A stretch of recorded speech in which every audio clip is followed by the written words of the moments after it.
Last business idea है education services, यानी जो बच्चे स्कूल गोइंग है आप उनको उनकी एजुकेशन में जो सपोर्ट चाहिए वो ऑफ़र करें और उसके रिटर्न में आप फिर पैसे अर्न करें। इसका रैशनल ये है कि हमारी वर्क फोर्स बढ़ रही है, दोनों ही पेरेंट्स वर्किंग है, टाइम नहीं है उनके पास। सेकंड ये है कि नंबर ऑफ़ चिल्ड्रन कम हो गए हैं, हमारे फैमिली साइजेस छोटे हो गए हैं, जिसका मतलब ये है कि पेरेंट्स थोड़े से ज़्यादा कॉन्शियस हो गए हैं बच्चों के बारे में और पर चाइल्ड वो ज़्यादा एक्सपेंस अफोर्ड कर सकते हैं। बिज़नेस आइडिया क्या है? बिज़नेस आइडिया ये नहीं है कि आप स्कूल खोल लें, स्कूल तो ऑलरेडी बहुत ज़्यादा है और जिस स्कूल की फ़ीस जितनी ज़्यादा है वो उतनी ही ज़्यादा पेरेंट्स की इन्वॉल्वमेंट या इंगेजमेंट एक्सपेक्ट करते हैं। तो इन दैट सिनेरियो एक बहुत अच्छा स्कोप है बिज़नेस का।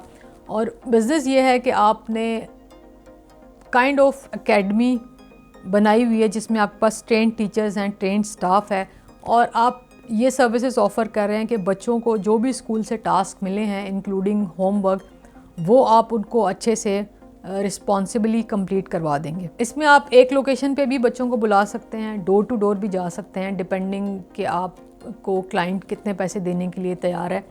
और आपने जाके बच्चों को अच्छे से होमवर्क कराना है, उनको जो भी टास्क मिला है स्कूल से, प्रोजेक्ट है, कोई एक्टिविटी है, वो आप अच्छे से करा दें, जिसके बदले आप अच्छा खासे पैसे चार्ज कर सकते हैं। इसके अलावा आप बच्चों के लिए समर एक्टिविटीज़ भी प्लान कर सकते हैं, क्योंकि जो पेरेंट्स वर्किंग होते हैं उनके लिए समर ब्रेक एक बहुत बड़ी मुसीबत होती है कि वो किस तरह से बच्चों को इंगेज करें और बच्चे किसी मतलब गलत एक्टिविटी में ना चले जाएं, जैसे बहुत ज़्यादा टीवी या बहुत ज़्यादा स्क्रीन टाइम ना बढ़ जाए।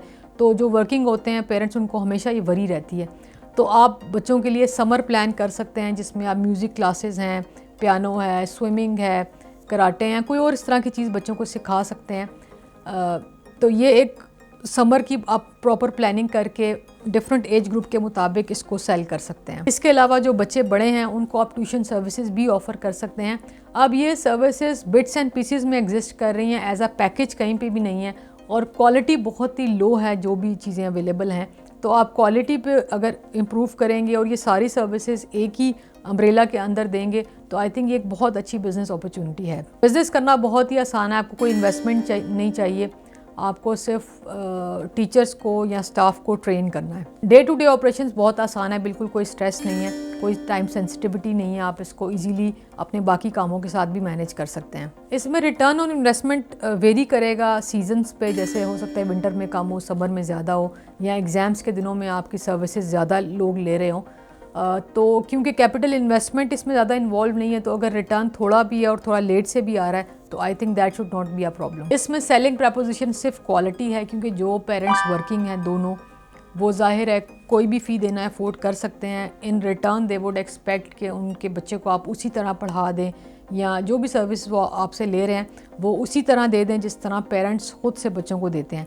तो अगर आप इतना ज़्यादा कमिटमेंट कर सकते हैं इस बिज़नेस में तो इसमें आप बहुत अच्छे पैसे बना सकते हैं। बड़े बड़े बिजनेसेस भी छोटे आइडिया से ही स्टार्ट होते हैं। तो मैंने आपसे 5 बिज़नेस आइडियाज़ शेयर किए हैं जहाँ मुझे लगता है गैप है, पोटेंशियल है, जहाँ कोई अगर बिज़नेस स्टार्ट करे, मेहनत करे तो बहुत अच्छे पैसे बना सकता है।